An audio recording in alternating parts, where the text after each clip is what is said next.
특히 우리가 읽은 본문은 32절까지를 한 단락으로 보고 33절부터 39절까지를 한 단락으로 볼 수 있습니다만 그 내용의 중심 주제는 사실 같은 것입니다.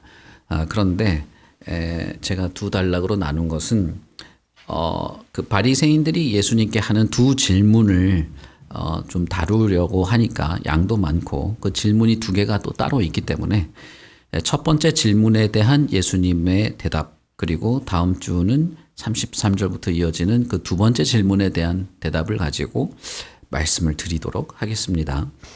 오늘 본문에서 우리는 예수님께서 회당에서 설교하는 것이 아니고 사람들과 식사를 하면서, 그리고 그 식사 자리에서 대화를 하면서 자신의 일을 하는 것을 이제 보게 됩니다. 레위와 같이 모인 사람들이죠. 그 사람들과 식사를 하고 있는 그 자리에서 일어난 일이에요. 우리가 복음서에서 이제 산상수훈이 워낙 유명하기 때문에 예수님의 사역이라고 하면 주로 설교하는 이미지를 좀 많이 떠올린단 말입니다. 그러나 사실 예수님은 병자를 고치기도 하고 사람들과 식사를 하기도 하고 대화를 하기도 하면서 자신의 일을 해 나가셨습니다. 그러니까 쉽게 말하자면 복음을 전하는 일이 예수님의 사역인데, 하나님이 나를 보내서 성령의 기름을 부어서 복음을 전하게 했다 이렇게 할 때 복음을 전하는 일이 예수님의 일인데, 그런 일을 하는 데 있어서 어떤 정형화된 형식만을 고집하지 않았다는 거예요. 그래서 회당에서 설교만 한 게 아니고 가능하다면, 복음을 전할 기회가 있다면, 가능하면 그 기회를 어떻게든 살려서 복음을 전하는 일을 했다는 겁니다. 그리고 우리 누가복음에서 그런 것들을 이제 자주 보게 될 겁니다. 예수님은 일상에서 가르쳤어요. 뭐 어느 날 시간을 정해서 뭐 몇 분 해가지고 어디 모여서 이렇게 하신 게 아니고, 그분은 사실 일상에서 가르쳤습니다. 일상에서 복음을 전했고, 그런 그 일상의 배경에는 예수께서 항상 성실하고 신실한 삶을 살아오는 것이 배경에 있었습니다. 사람들은 예수님의 그 권위 있는 가르침에 감탄하며 놀라기도 했죠. 그런데 그것뿐 아니고 예수님의 일상적인 삶에 있어서도 사람들은 아주 깊은 인상들을 받았습니다. 그래서 예수님에 대해서 호감을 갖고 있었던 사람이건 아니면 적대감을 갖고 있던 사람이건 간에 예수님의 그런 삶은 어떤 깊은 인상을 남겼고, 그 예수님의 삶은 사람들에게 어떤 반응을 불러일으키는 것이었습니다. 진실한 반응으로 나타나게 하는 힘도 있었고, 물론 이게 적대적인 반응이 나타나기도 했는데 그건 말만 그런 게 아니라 예수님의 일상의 삶의 모습도 그런 영향력이 있었다는 거예요. 그런 면에서 여러분, 저와 여러분이 이제 앞으로 전도에 좀 더 집중해야 될 일이 있긴 합니다만, 그러나 여러분 몇 분에 모여서 전도지 만장 돌리자, 그게 전부가 아니고 저와 여러분은 교회로서 살아가야 되고, 저와 여러분의 삶이 사실상은 사람들에게 어떤 깊은 인상을 남기는 것이 있어야 하는 겁니다. 예수님도 그랬다 이 말이에요. 오늘도 보시면 예수님은 회당에서 사람들에게 전한 게 아니에요. 식사 자리에서 그 식사가 문제가 되었을 때에 예수님이 일상적인 언어로 사람들과의 대화 속에서 가르침을 전달합니다. 바로 앞단락에서, 우리가 이제 중풍병자를 고치는 바로 앞단락에서 바리새인과 서기관들, 율법학자들이 이 예수님과 어떤 충돌하는 장면이 있었죠.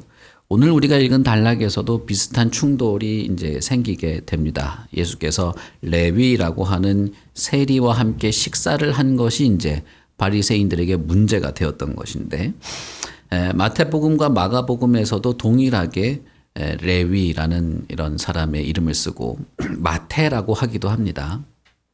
그러니까 이 사람을 소개할 때 마태 혹은 레위 이렇게 이름으로 소개했고, 그런데 그 이름으로만 소개한 것이 아니라 레위라 하는 세리, 마태라고 하는 세리라고 하면서 특별히 그 사람의 직업, 세리라고 하는 직업을 명시하고 있습니다. 복음서 3개가 다 그래요.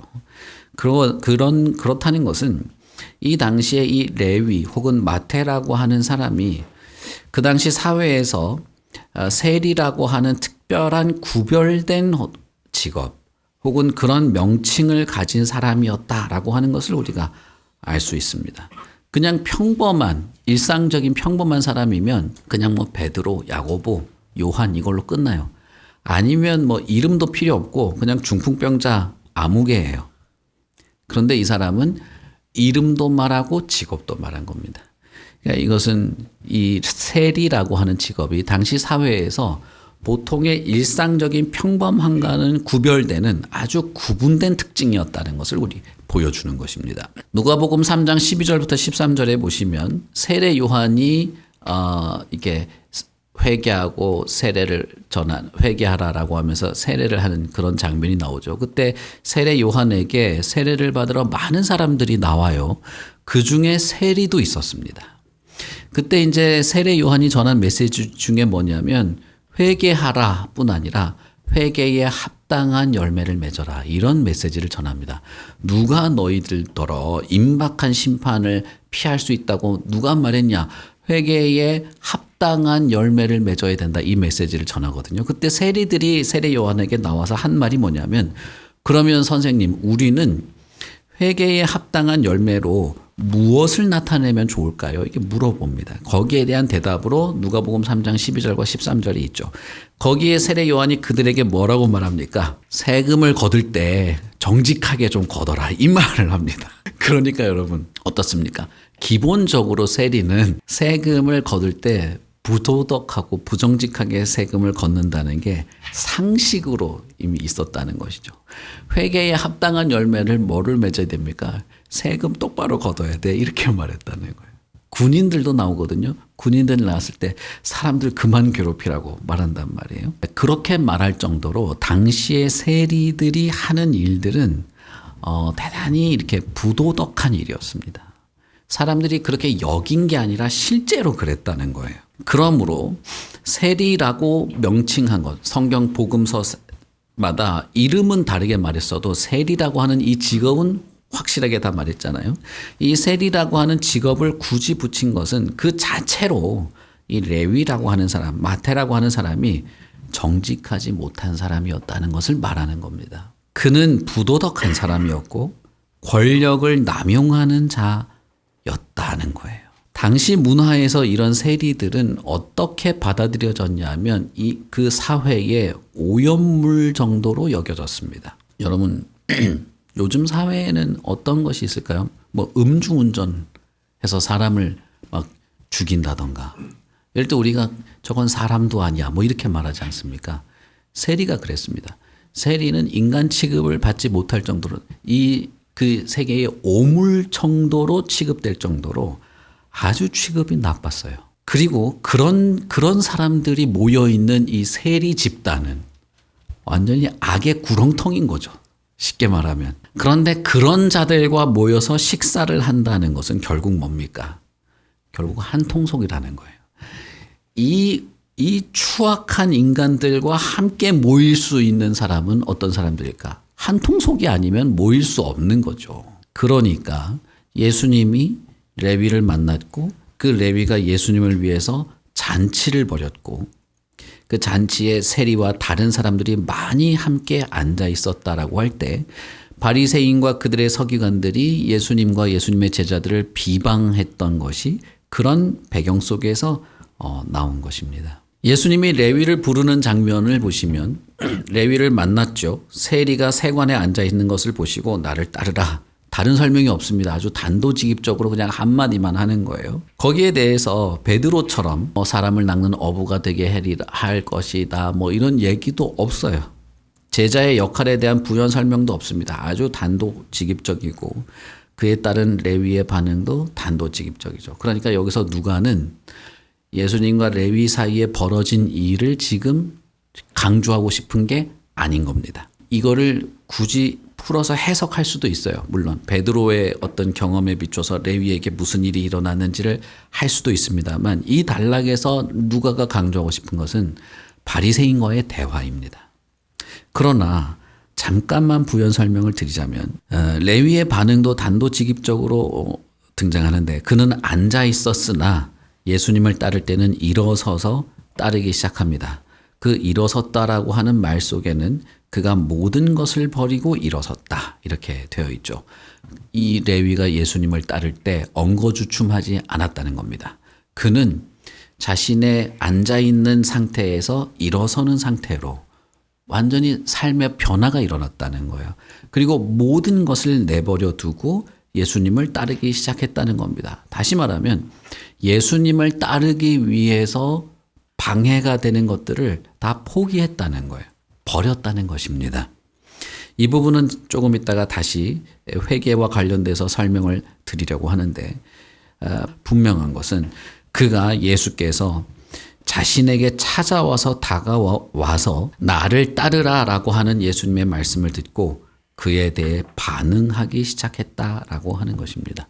베드로와 야고보와 요한도 그들이 배를 육지에 대고 모든 것을 버려두고 예수를 따랐다라고 할 때 이들의 반응과 레위의 반응이 같죠.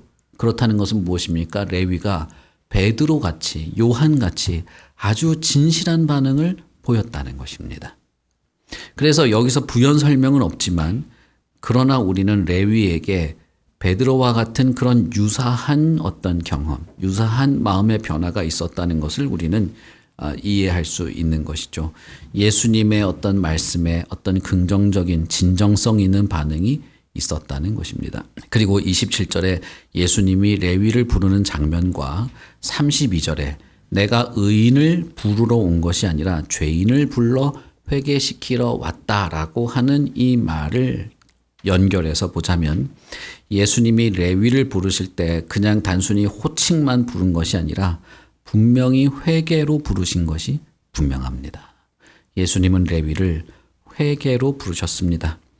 그리고 예수님의 사명, 다시 말하면 복음을 전하고 눌린 자를 자유롭게 하고 주의 은혜의 해를 전파하는 이 사명에 비추어 봤을 때 레위가 모든 것을 버렸다고 하는 것은 그가 진짜 회개했고 하나님의 목적을 위해서 하나님을 위해서 자신의 인생을 바꾼 것을 우리는 이해할 수 있는 것이죠. 여러분, 레위가 인생을 포기한 게 아닙니다.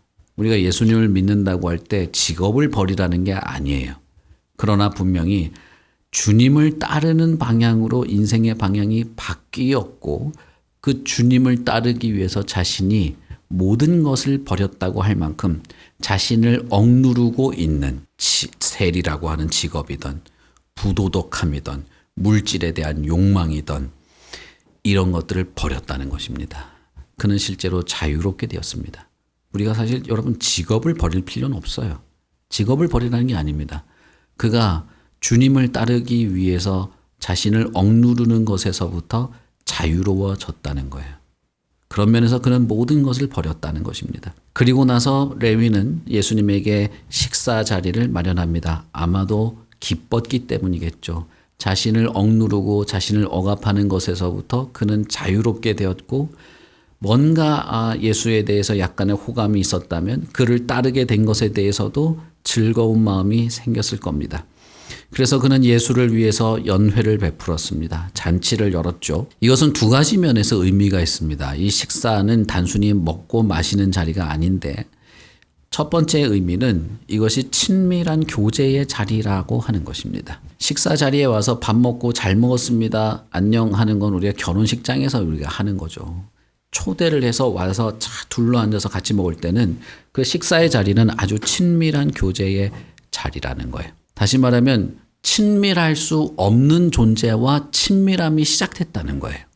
그러므로 이 식사는 그냥 보통의 식사 자리가 아닌 것이죠. 아주 의미 있는 식사입니다. 그리고 또 하나의 의미는 이 식사의 자리에서 대화가 있었다는 거예요. 좀 더 구체적으로 말하면 예수님은 식사를 하면서 레위와 세리들과 대화를 하면서 가르치는 일을 하셨다는 거예요.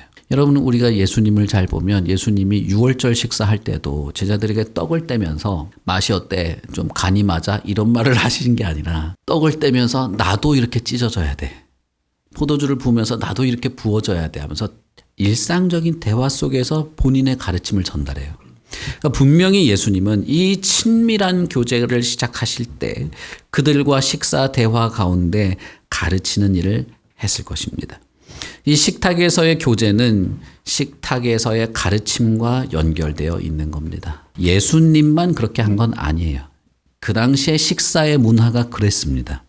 그러니까 분명히 예수님은 그 안에서 가르치는 일을 하셨을 겁니다. 식탁에서의 교제는 단순한 친교의 교제, 음식을 나누는 교제가 아니라 가르침과 연결이 되어 있었고, 이것은 예수님의 사역이 말씀뿐 아니라 그의 행위를 통해서, 일상을 통해서도 전달되고 있었다는 것을 말해줍니다. 특히 이 자리에 와 있는 사람들을 보면 이런 예수님과의 깊은 교제와 대화는 그 사람들의 자격 조건이나 지위나 지식의 수준에 따른 것이 아닌 오직 회개만이 그 친밀한 교제의 조건이 된다는 것을 우리에게 보여줍니다. 그 사람이 얼마나 전통 교육을 받았느냐, 그 사람이 얼마나 좋은 가정 환경에서 자랐느냐, 그 사람이 얼마나 지적 수준이 높은가, 그 사람이 얼마나 절제된 삶을 살고 있는가가 조건이 아니고 예수님의 그 식탁의 조건은 오직 하나였는데 그것은 회개였습니다. 그 말은 다르게 말하면 어떤 인간도, 세리 같은 인간도, 이 사회의 오물같이 여겨지는 인간도 회개한다면 그리스도와의 그 친밀함 속에서 만날 수 있게 된다는 겁니다. 그리스도와의 공동체 안에 들어올 수 있게 된다는 것이에요. 우리는 이 사실을 보게 됩니다. 예수님은 그야말로 가난한 자를 찾아오신 거예요. 어릴 때부터 교회 잘 다니고 신앙교육도 잘 받고 멀쩡한 사람도 좋죠. 그러나 그렇지 않은 사람도 예수님이 찾아가고 사실상 예수님은 그렇지 않은 자들을 위해서 오셨다는 거예요. 여러분 어떻습니까? 우리 같으면 어떻습니까? 우리 같으면 포기할 거예요. 아니면 처음부터 상종 못할 사람이겠죠. 그러나 주님은 그렇지 않다는 겁니다. 주님은 하나님 없는 삶을 살고 있는 레위를 찾아왔어요. 하나님께 순복하지 않는 자를 찾아온 겁니다. 하나님의 계명과 하나님 앞에 성실하지 않은 자를 찾아온 것입니다. 이것은 상당한 인상을 남겼어요. 아주 깊은 인상을 남겼습니다. 이런 파격적인 행위를 해서 그런 게 아니라 그분의 삶이 늘 그래왔기 때문에 인상을 남긴 거예요. 예수님은 성실했고 신실했습니다. 그의 일상의 삶에서 그의 가르침과 어울리는 삶이 있었어요. 그것은 사람들에게 아주 깊은 감화를 주었습니다. 어쨌든 이 장면도 그런 장면인데 이 장면에서 바리새인과 서기관들은 예수님과 그의 제자들을 비방합니다. 그것은 두 가지 질문을 하게 했는데 첫 번째는 세리들과 죄인들, 세리와 죄인들과 함께 먹는 것이 과연 옳은 일이냐라는 겁니다. 두 번째는 금식을 하지 않는 것에 대한 질문이에요. 다음 주는 금식에 대한 그 두 번째 질문에 대한 말씀을 드리기로 하고 오늘은 첫 번째 질문만 이야기하도록 하겠습니다. 자, 여러분 29절에 보시면 누가는 어떻게 표현합니까? 레위가 큰 잔치를 베푸니 세리와 다른 사람이 많이 함께 앉아 있었다. 이렇게 돼 있죠. 그러니까 세리, 레위와 다른 사람 이렇게 표현하죠. 그러나 바리새인들은 뭐라고 말합니까? 세리와 죄인 이렇게 말하죠. 세리와 죄인. 그러니까 누가는 다른 사람들이라고 표현했는데 바리새인들 눈에는 죄인인 거예요. 근데 그 말은 맞습니다. 왜냐하면 세리와 함께 어울리는 자들은 세리보다 못하면 못했지 더 나은 사람은 아닐 거란 말이에요. 그럼 세리의 삶이라는 것은 무엇이냐? 단순히 돈만 뜯어가는 그게 문제가 아닙니다. 바리새인들의 눈에 세리와 죄인이 동격으로 취급된다는 것은 그들이 율법에 따른 삶을 살지 않았다는 거예요. 그들은 하나님을 무시하며 살았습니다. 하나님 없는 삶을 살았고 하나님 앞에 성실하지 않았고 하나님을 고려하지 않는 사람이었다는 것입니다. 다시 말하면 거룩한 삶의 경계 바깥에 있는 사람이었어요. 선을 넘은 사람입니다. 그런 자들과 어떻게 한 자리에 앉아 먹고 마실 수 있냐는 겁니다. 누가는 다른 사람이라고 표현했지만 세리의 눈에는 죄인이죠. 세리와 죄인입니다. 압달락처럼 바리새인들은 예수님에 대해서 주의를 기울이고 있었습니다. 이 사람이 율법 준수를 잘 하고 있는지 여부를 감독하기 위해서 현장에 와 있었습니다. 바리새인들에게 있어서 사람들이 율법을 준수하는가 준수하지 않는가는 대단히 중요한 거였어요. 율법 준수가 단순히 성전에서 뭐 순서를 지키고 이런 게 아니에요. 모든 삶의 영역에서 길을 걷는 것 조차도, 내가 물건을 뭐 하는 것, 드는 것조차도, 사람들을 만나는 것, 식사 자리에서 먹는 것, 뭘 먹는지, 어떻게 먹는지조차도 정말 율법에 철저해야 된다고 생각했고, 그런 면에서 바리새인들은 사실은 하나님의 말씀과 율법의 이 계명들을 삶 전체에 적용하려고 애를 쓴 사람들이었습니다. 그렇기 때문에 함께 식사를 하는 사람들, 그런 내가 상대를 하는 사람들까지도 정결하고 거룩하고 율법에 충실한 사람이어야 한다고 생각했던 것입니다. 그리고 예수님이 그 자신의 말대로 진짜 하나님이 보낸 사람이 맞다면, 하나님이 나에게 성령의 충만함을 주시고 성령의 기름을 부어서 나를 보냈다라고, 나는 하나님이 보낸 자이다라고 하는 그게 맞다면 예수님은 당연히 정결하고 거룩해야 되겠죠. 그런 면에서 예수님은 세리와 이 죄인들과 함께 해서는 안 되는 겁니다. 오히려 세리와 죄인들을 호되게 꾸짖었어야 됐겠죠. 외면하거나 비난했어야만 했을 겁니다. 바리새인들의 관점에서 보자면 세리, 죄인들 혹은 예수님과 그의 제자들은 하나님의 계명의 울타리를 벗어난 자들입니다. 그들은 거룩의 경계 밖에 있는 선을 넘은 자들인 것이죠. 그러나 누가복음의 맥락에서 보면 이 죄인들, 예수님은 세리들을 물론 예수님도 죄인이라 말을 합니다. 어쨌든 이들은 누가복음의 맥락에서 보면 예수님의 그 자기 정체성의 그 선언에서 보자면 이들은 가난한 자들이죠. 이들은 눈먼 자들입니다. 이들은 억눌린 자들이에요. 그리고 바로 이런 자들에게 복음을 전하도록 예수님은 보냄을 받으신 것입니다. 우리는 여기서 가난한 자, 눈먼 자, 눌린 자, 갇힌 자를 찾아오시는 예수님을 보게 됩니다. 그러므로 예수님은 레위를 우연히 만난 게 아니고 예수님은 레위를 찾아간 것이죠. 이런 바리새인들의 말에 대해서 예수님의 대답을 보시면 31절에 보시면 건강한 자에게는 의사가 쓸데없고 병든 자에게라야 쓸데있다라고 말하면서 누가는 이들을 다른 사람들이라고 표현했고 바리새인들은 죄인들이라고 표현했지만 예수님의 입장에서 이들은 아픈 사람들이었습니다. 이 사람들은 아픈 사람들이에요. 이 사람들은 병든 자들입니다. 그 말은 무엇입니까? 이들은 비난받고 외면받고 처벌받아서 그저 고통 속에 몸부림치다 끝나야 되는 지옥의 땔감으로 전락해야 될 자들이 아니라 고쳐야 될 사람으로 예수님은 말한 것입니다. 예수님이 찾아오신 이유도 이런 것이에요.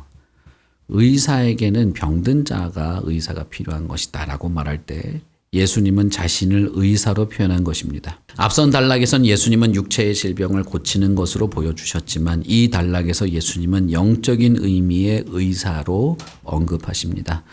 하나님은 예수님을 영혼의 의사로 이 세상에 보내셨습니다. 그렇다면 영혼의 의사로서 치료란 무엇이겠습니까? 그것은 그를 하나님과 사이를 회복하는 것이죠. 하나님과의 관계를 회복하는 것입니다. 죄인을 회개하게 해서 하나님께 나아오도록 하는, 다시 말하면 죄된 상태에서의 치유, 즉 용서라는 것이죠. 예수 그리스도는 영혼의 의사로서 그들에게 다가가서 사회적 통념이든 영적 질병이든 어쨌든 그들을 둘러싸고 있는 그 담을 뚫고 들어가서 영혼의 회복과 사회적 회복의 길을 열어주십니다. 에스겔 34장에는 이런 말이 있어요. 내 양떼는 목자 없는 양떼가 되어서 지금 흩어져 있지만 목자 없는 양떼에게 내가 한 목자를 세워서 먹이게 하겠다. 그는 내 종 다윗이다. 그가 그들을 먹이고 그들의 목자가 될 것이다. 하나님이 에스겔 선지자를 통해서 이렇게 예언하십니다. 그때도 에스겔 선지자 당시에도 이스라엘이라고 하는 양떼를 먹일 목자들이 없었죠. 그때 하나님이 제사장들, 종교 지도자들에게 뭐라고 하냐면 너희들은 양떼를 먹이지 않고 자신들의 배만 채우면서 내 양떼는 굶주리게 하고 있다. 이렇게 말하면서 내가 한 목자를 보낼 텐데 그 목자는 내 양떼를 먹일 거야. 이렇게 말씀하셨죠. 바로 동일한 장면이 지금 이 상황에서 동일하게 벌어지고 있는 것입니다. 바리새인과 서기관들은 이들을 먹일 생각조차 하지 않았어요. 예수님께서 레위를 부른 것은 너는 죄인이 아니야. 그저 조금 아플 뿐이야. 이런 말을 한 게 아니에요. 이건 현대 심리학이나 하는 말이죠. 넌 잘못되지 않았어. 그저 실수한 것 뿐이야. 교회 목사들도 이런 말을 하는 사람들이 있어요. 여러분, 예수님은 레위를 죄인이 아니라고 말하지 않았어요. 고침받아야 하는 죄인이라고 말한 겁니다. 회개하고 돌아와야 할 죄인이라고 말한 거예요. 그래서 병든 자 의사 이야기를 한 이후에 32절에 보면 나는 죄인을 불러 회개시키러 왔노라 라고 하면서 분명히 죄인임을 밝힙니다. 예수께서 레위를 부르신 것은 죄인을 부르신 것입니다. 회개로 부르신 것이죠. 회개하도록 부르신 것이죠. 이것이 예수님의 사역의 특징입니다. 죄인을 제자로 삼으시는 이 부르심. 그러므로 레위가 즉시 일어나서 예수님을 따른 것, 모든 것을 버리고 일어나 따랐다라고 하는 것은 그가 단지 직업을 버렸다는 게 중요한 게 아니고 직업을 버리지 않아도 상관이 없어요. 사실은 그가 회개하고 예수님을 따랐다는 것입니다. 레위의 회개의 특징, 베드로의 회개의 특징은 모든 것을 버려둔 것에 물론 있긴 하지만 궁극적으로는 예수님을 따랐다는 데 있는 것입니다. 예수님을 따르려면은 버려야 할 것이 있게 마련이에요. 그러므로 그것은 버리게 돼 있는 겁니다. 죄든 욕망이든 그릇된 사상이든 무엇이든 간에 그는 자신 안에 있는 악을 회개하고 예수를 따르기 시작했어요. 여러분, 회개가 무엇일까요? 회개는 잘못했어요가 맞지만 그러나 회개는 결국은 예수님을 따르는 것에 있는 것입니다. 예수님을 따르는 것이야말로 회개의 증거가 될 것입니다. 레위는 그리고 나서 잔치를 열었습니다. 예수님과 함께 먹고 교제하기를 바랬죠. 그러나 그 자리에서 그는 예수님으로부터 먹임을 받게 됩니다. 음식을 먹은 것이 아니라 영적인 음식을 먹은 거예요. 예수님과 대화하면서 예수님과 같은 목자로부터 하나님의 말씀을 공급받는 그야 말대로 이 목자가 양을 먹이듯이 먹는 장면이 나타나게 된 것입니다. 이것은 예수로부터 공급받는 이 공동체의 일면을 보여줍니다. 세리와 함께했던 많은 사람들은 그 공동체에 참여하게 됐죠.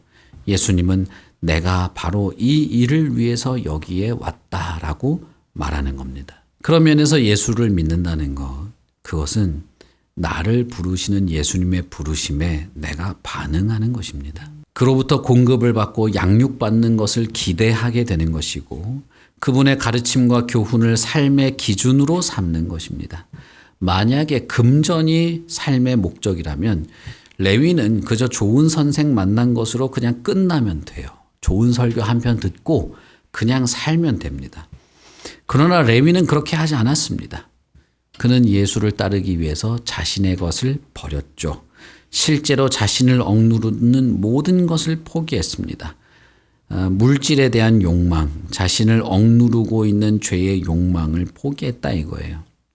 자신의 삶이 예수께로 향하기로 결정하고 전폭적으로 그리로 방향을 바꾸어서 그는 예수를 따르기로 한 것이죠. 그리고 그와 함께 먹기 시작했다는 것입니다. 여러분, 이것은 실제 일어난 일입니다. 그리고 예수님은 실제 그를 고쳤습니다.